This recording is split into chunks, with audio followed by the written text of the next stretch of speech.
a lot you can know about guinea pigs. And the whole purpose of this series is every episode will have like some form of topic, and we're going to break down the topic of guinea pigs into bite-sized chunks. So one day it might be diet, one day it might be housing, taming, different things like that, so that it's smaller chunks for you to understand. So today we're going to be talking about a couple different things. We're going to be talking about their cages or habitats, hideys, or like their places to hide, houses, fleece forests, etc. And then the 1 or 2 guinea pig rule. So like, which one? Do I need 1 or do I need 2? So we're going to start with that one. So you preferably want 2. Obviously, I can't drive to your home and say, here's another guinea pig, you need this one. I can't do that, but I can educate you, and that's what I'm going to do today. So the reason for wanting, or that it's ideal to have 2 guinea pigs, is that in the wild, guinea pigs live in herds, and there's typically 1 boy and several females, or 1 boar and several sows. So obviously, our homes are not the wild, but guinea pigs do like to be in groups. They're social animals. They enjoy interacting with other piggies. So it's important to have at least 2, because obviously guinea pigs take up a lot of space, but at least 2 minimum. If you can get more, that's awesome. As you can see here, I only had space in my house for 2, but they love each other very much and they keep each other company, and I love watching them interact. Also, if you don't know where Cookie is, she's in our little wooden hidey eating hay. So, okay, let's move on to cages. So you want a nice big cage because I'm gonna, contrary to popular opinion, guinea pigs are not just couch potatoes. Sure, they can be lazy, they can nap, they can sleep next to the water bottle or hay rack so that they don't have to get up, etc. But they also can be very active. They will get the zoomies, where essentially they're just running around super duper fast uncontrollably, or they're popcorning, so they're jumping pretty high in the air, and it's just they're excited, and it's really fun to watch as a guinea pig owner.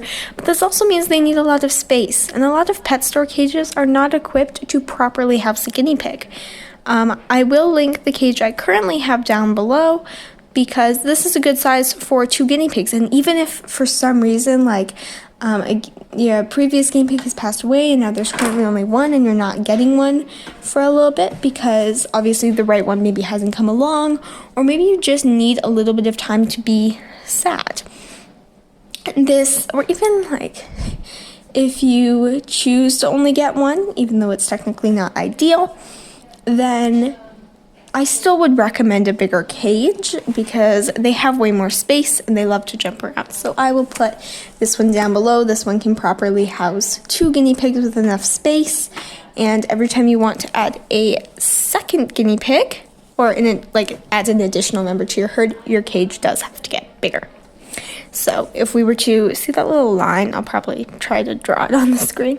But there, you want to add that whole half another time. So if I would get a 3rd guinea pig, I would have to add that whole square again. And cage keeps getting bigger. So there we go. So now for hideys. What's good? What isn't? What's the purpose of a hidey? Why can't my guinea pig just sleep out in the open? Guinea pigs are prey animals. They have so many different predators: foxes, birds, snakes, etc. So some of their predators come from above, so having a roof over the head makes them feel safe. Guinea pigs also prefer things that are lower, so obviously with my fleece forest, I couldn't do that, or if I tried, it would be kind of unsafe. But you'll notice that I made sure that my guinea pig's little wooden house was low and short because it makes them feel safe and cozy. And it makes them feel like the predators because, obviously my house doesn't have just wolves running around and whatnot. And I don't have an eagle just chilling in my lamp. It's not how my house operates. but but they don't know that. They are just skittish little creatures, and having this house makes them feel safe. Like, no one can get in and no one will hurt them. That's also like, if I need to get a guinea pig, I'll try to lure them out of the hidey as opposed to having, like, pick up the hidey, because that's their safe spot. And if someone now if their safe spot now becomes, like, starts to feel unsafe, then, like, that's a problem. So I like to try and keep the safe spots safe, and the open areas, they can have whatever kind of opinions they want about it. I mean, typically they'll be mad at me for like maybe a minute because I took them to get their nails trimmed, and then we'll come back and they're like, oh, you have veggies? Okay, I'm not mad at you anymore. And even then, they're not actually mad at me. They just are probably pretty unimpressed that I let two random people pick them up and trim their nails. But the main kinds of hideys you want, there's these ones, which are little fleece forests. My guinea pigs love them and will kind of just sit in there. Sometimes, like, they'll half be in the hay rack, half be out of the hay rack.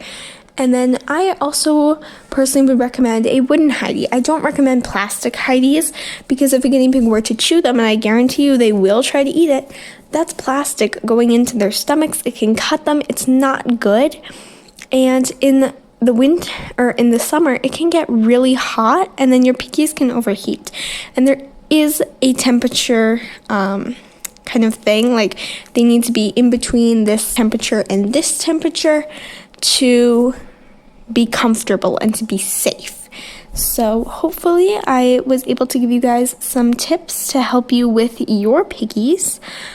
Just a reminder, if you go over to our website, the Putt Putt Piggies website, that we do currently, if you go down to blogs and scroll to the very bottom of the page, then you will see February 2023, and then you will see something that will say, where do guinea pigs come from, how do they live in the wild, and then it will say 2.3.2023. That is the blog post, and then if you click on the little down arrow, then you can see the entire blog post. So you can read up a little bit on your piggies and learn a little bit about them, or even if you don't have guinea pigs but just enjoy learning about them, then this is a fantastic and really fun way to do it. So every Friday, along with my videos, you get a blog post, so you can go read up on that if you want. And until then, I will see you all next time. Bye.